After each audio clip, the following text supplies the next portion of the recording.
The therapy room is dim. Dr. Voss sits in silent anticipation. The metal doors hiss open. In steps a woman. Tall, regal, with bright red skin and flowing black hair coiled like a crown of snakes. Bangles clink softly at her wrists, but her gaze holds no fear. Dr. Voss, calm but curious, begins. You are Kael'Vara, daughter of the Flameblood, last bound consort to Rumaj the Unbroken. You stand accused of war crimes by the Unified Galactic Tribunal. But today, I don't care about your sentence. I care about your story. You requested this session. You said there is one chapter in your past worth remembering. The one time you felt love. Please, begin where you like. Kael'Vara's voice is steady, rich, and regal. Her posture perfect, her eyes heavy with memory. I was born to rule, bred for command, trained in fire rites before I could walk. My people, the Skarn, are forged in blood and bonded by strength. We do not whisper, we roar. We do not ask, we take. I was promised to Rumaj at birth.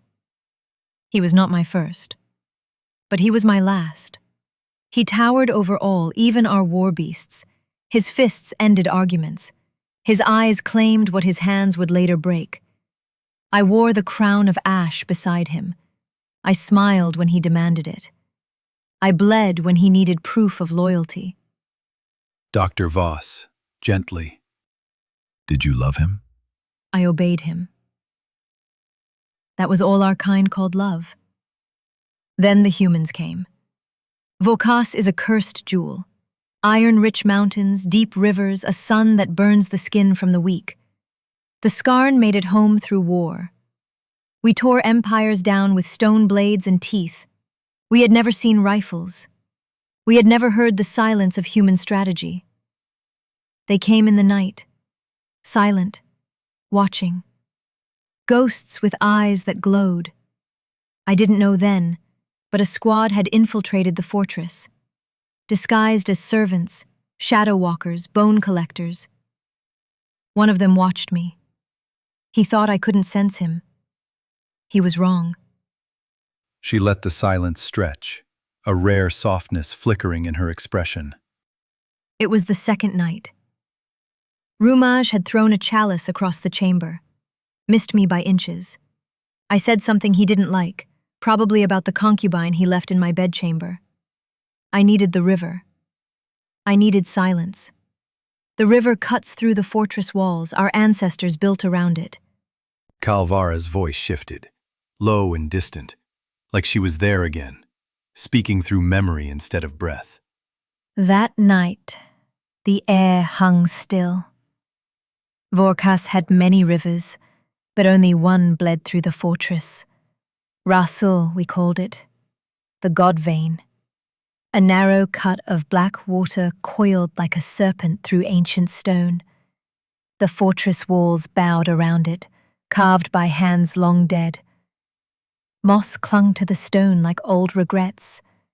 Faint runes shimmered under moonlight, stories of fire and conquest etched in forgotten tongues. That night, twin moons hung full in the sky, one pale like bone, the other red, veined like blood. Their light fell across the water in long silver ribbons, fractured reflections, broken each time the current shifted. The river wasn't loud. It whispered, like breath on silk. I stepped down the old ceremonial path barefoot. The stones were warm from the day's heat, but cooling quickly. I was furious with Rumaj, his words still echoing in my skull, his concubine still laughing in the chamber walls. But when I reached the river, I left that fury behind. I let the robe fall from my shoulders. Kael'Vara's voice grew quieter, intimate. The water was cold, clean. It ran smooth over my skin, clinging like memory. I dipped beneath it, my hair uncoiling into the current. When I rose, I didn't need to look toward the trees. I felt him, hidden, watching, frozen. I could sense the tension in his chest, the way his breath hitched the moment my eyes tilted upward through the veil of my wet hair. The foliage above him was thick, black leaves hanging like claws. But the moonlight betrayed him. Just a flicker, a glint in his eye, a silhouette shaped like a question. She smiled, just faintly. He thought he was safe, unseen. But his gaze touched me. It didn't devour. It didn't command. It asked. And I answered. Not with words, but with will. I let my thoughts pour from me like the river over stone. I am not what they think I am. I am not his. I have never been anyone's. Please, see me. Free me. She paused, letting the silence speak, then added. His mind flinched. Not in fear, in realization. He had expected a savage, a beast, a prisoner of tradition. But what he saw was a soul trying to breathe. Kael'Vara's voice softened, but her shoulders stayed rigid, disciplined even in vulnerability. We returned to the river many times. I never spoke aloud. I didn't need to. Each time I stepped into the current, I felt his mind tremble, hesitant, but closer. He began to answer me, not in words, in images. A girl with a braid, sitting on a wooden dock, his sister, a blue sky, a city that gleamed with glass towers, the inside of a shuttle cockpit, blood on his gloves. Every memory he gave me was a thread, and I wove them into something real, a connection neither of us could name. Dr. Voss leaned forward slightly. Did you know what he was there to do? I knew. Not at first, but I knew. The Skarn are not subtle. We heard whispers of ghosts, shadows moving in the halls, supplies disappearing, guards falling asleep too easily. I asked Rumaj to investigate. He beat the messenger instead, so I watched for myself. I saw the glints of armor in the torchlight. I saw shapes move too quietly, and every time I saw him, not as a soldier, as Elias. The night before the siege, I stood on the high balcony of the Ember Spire. The wind carried ash from the forge pits. I could hear the drums in the lower barracks. War was coming. I looked out across the fortress walls, knowing most of them would burn.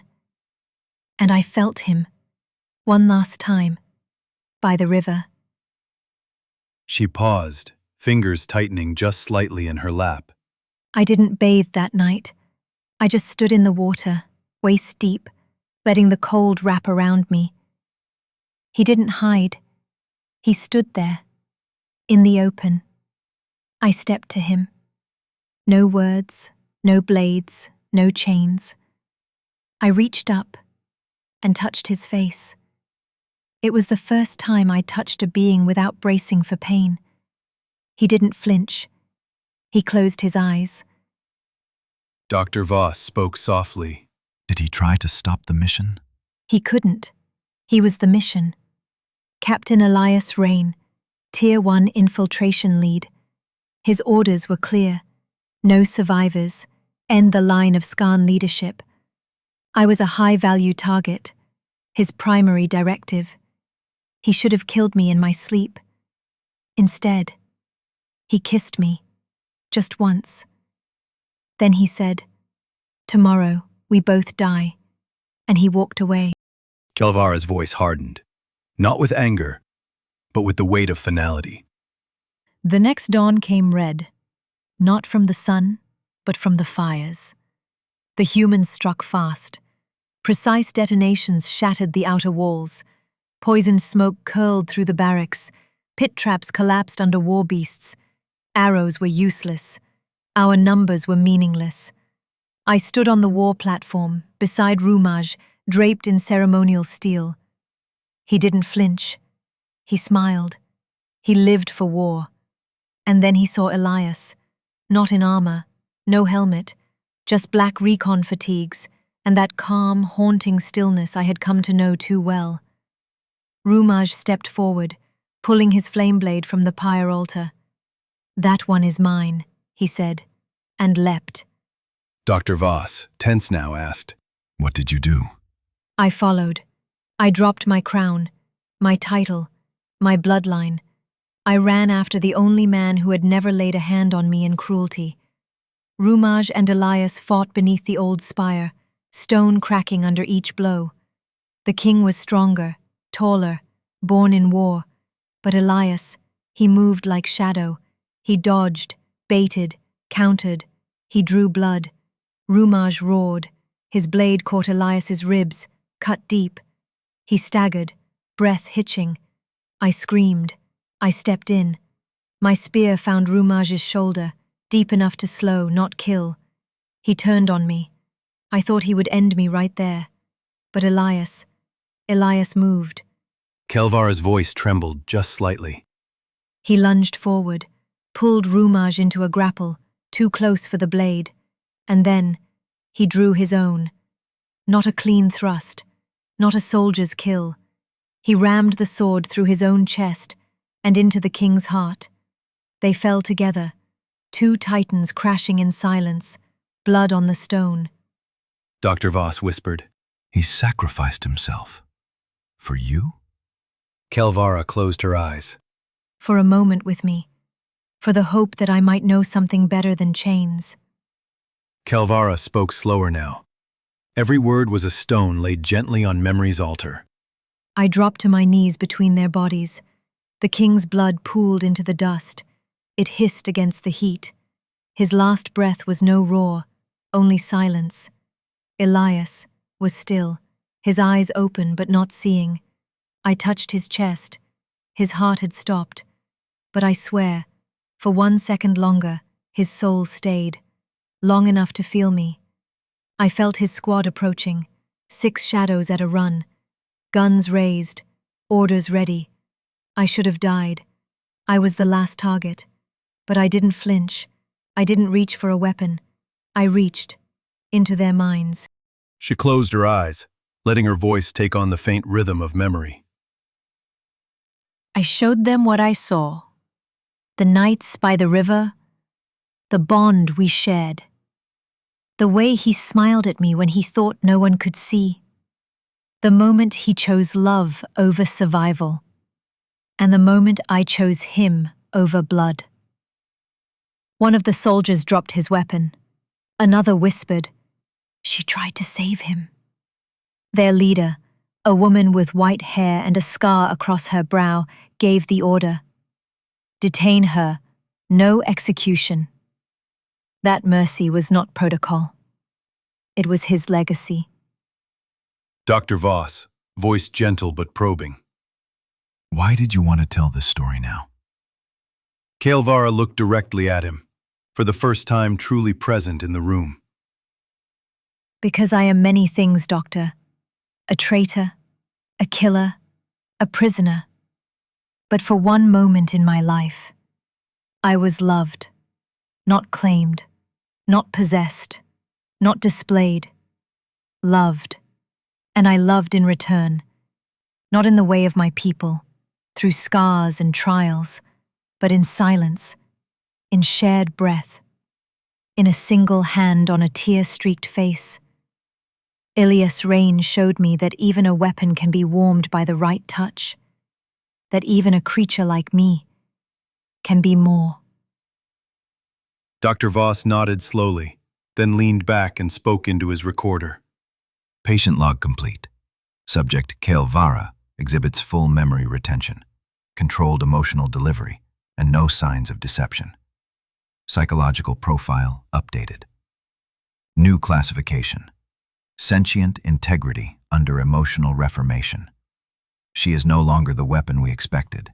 She is the scar she chose to carry. Thank you for listening to my latest therapy session. If you have a particular story you'd like to hear, let me know in the comments and I will choose my next subject carefully. Please like and subscribe to my channel. I try to post twice a week, but editing between therapy sessions can be tricky. Appreciate your loyalty. Dr. Voss.